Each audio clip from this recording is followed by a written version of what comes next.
Hello friends, स्वागत आहे तुमचं माझ्या या विना डेअरी या यूट्यूब चॅनलमध्ये। तर कशा आहात तुम्ही? आशा करते की तुम्ही सर्वांना आनंदी असाल आणि मी पण आहे। तर गृहिणी असो वा नोकरदार महिला, एकाच वेळी ती मुलं, घर, सासू सासरे अशा अनेक जबाबदाऱ्या पार पाडत असते। खरं तर प्रत्येक स्त्री एक सुपर वुमन आहे। महिलांनी स्वतःला काही सवयी जळून घेतल्या तर तिचं निरोगी राहणं शक्य आहे। म्हणून पुढील 8 सवयींचा विचार करणे गरजेचे आहे। त्यामुळे तुम्ही कोणीही व्हिडिओला स्किप करू नका, संपूर्ण व्हिडिओ बघा। तर मी सुरू करते। तर पहिला नंबर आहे कमी ताण घेणे। ताण घेतल्याने त्यांचा परिणाम आरोग्यावर होतो। घरातील जबाबदाऱ्या, करिअर यामुळे ताण येणं साहजिकच आहे। मात्र ताण घेतल्याने समस्या सुटते का? सुटत नाही। तणाव दूर करण्यासाठी ध्यान किंवा योगा करणं गरजेचं आहे। त्यासाठी किंवा म्युझिक थेरपी, गाणी ऐकून, तुमच्या आवडीची जी गाणी आहे ते गाणी ऐकून तुम्ही ताण कमी करू शकता। ताण घेतल्याने शारीरिक स्वास्थ्य तर बिघडतेच, पण मानसिक स्वास्थ्य पण बिघडते। त्यामुळे ताण घेऊच नका। 2 नंबरवर आहे अधिक खाणे पिणे। कामाच्या गडबडीमध्ये अनेक महिला काय करतात? कमी पाणी पितात। कम से कम दिवसातून 8 ते 10 ग्लास पाणी घ्यायलाच पाहिजे। तर तुम्हाला माहितीच आहे, तुम्ही म्हणत असाल हे काय नवीन आहे बा? हे काही नवीन नाही आहे, पण या सवयी जर आपण पाळल्या तर आपण एक सुपर वुमन होऊ शकतो। 8 ते 10 ग्लास पाणी पिल्याने तुमच्या पोटाच्या समस्या दूर होतात आणि आपली त्वचा देखील तजेलदार राहण्यास मदत होते। 3 नंबरवर आहे 7 ते 8 तासांची झोप घ्या। आपल्याला घरातील काम, अभ्यास किंवा मुलांमुळे काय होते, रात्री उशिरा झोपतो आपण, त्यामुळे सकाळी उठायला पण उशीर होते। झोप होत नसल्याने मानसिक शारीरिक स्वास्थ्य बिघडते। कमीत कमी 7 ते 8 तासांची झोप घेतल्याने काय होते की आपलं शरीर, आपलं मेंदू रिसेट होण्यास मदत करते। तर 4 नंबरवर आहे तुमच्या शरीराचं ऐका। शरीराचं ऐका म्हणजे काय?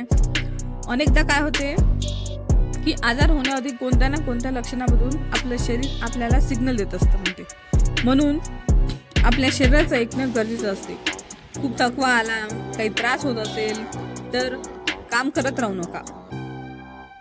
कामाच्या दबावामुळे जेवणाची वेळ निघून जाणार नाही, याकडे लक्ष द्या। वेळेवर जेवण करा। थोडंसं जरी दुखलं आपलं तरी सतत काम करत बसू नका, याकडे लक्ष द्या।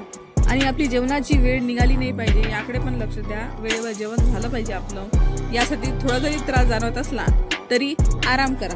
आराम करणं खूप गरजेचं आहे। 5वं आहे आनंदी राहा। सगळ्यात महत्त्वाची गोष्ट म्हणजे आनंदी राहा, पॉझिटिव्ह राहा। कोणती समस्या असेल तर आपल्या जोडीदारासोबत चर्चा करा, आपल्या कुटुंबासोबत चर्चा करा, कुटुंबासोबत आपला आनंद साजरा करा। आनंदी राहणं खूप गरजेचं आहे। तर 6वं आहे आपलं महिन्यातून एक ब्रेक घ्या। नोकरदार महिला असो किंवा गृहिणी असो, रोजच्या कामातून, सर्व जबाबदाऱ्यामधून महिन्यातून किमान 1 दिवस तरी स्वतःसाठी वेळ द्यायलाच हवा। रविवारची सुट्टी असो किंवा एखादा सण असो, महिला काय करतात? कोणत्या ना कोणत्या कामात व्यस्त असतातच। यासाठी काय करायला पाहिजे? तर ब्रेक घ्यायला पाहिजे आपण। या दिवशी समजा मैत्रिणीसोबत बोलायला पाहिजे, चर्चा करायला पाहिजे किंवा एखाद्या सिनेमा बघायला जायला पाहिजे। पार्लरमध्ये जाऊन फेशियल, हेड मसाज अशा पद्धतीने रिलॅक्स होणं गरजेचं आहे।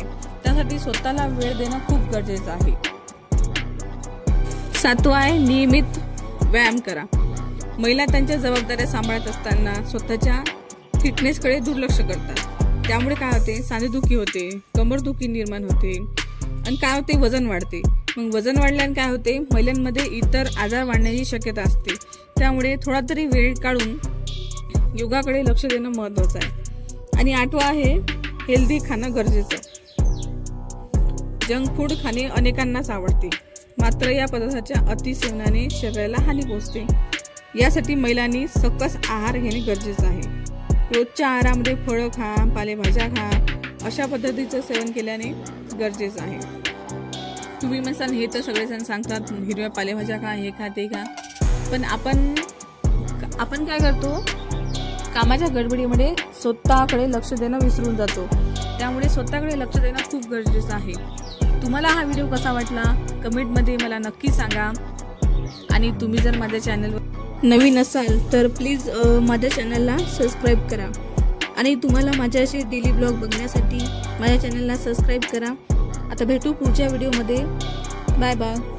तोपर्यंत हेल्दी राहा आणि स्वस्थ राहा।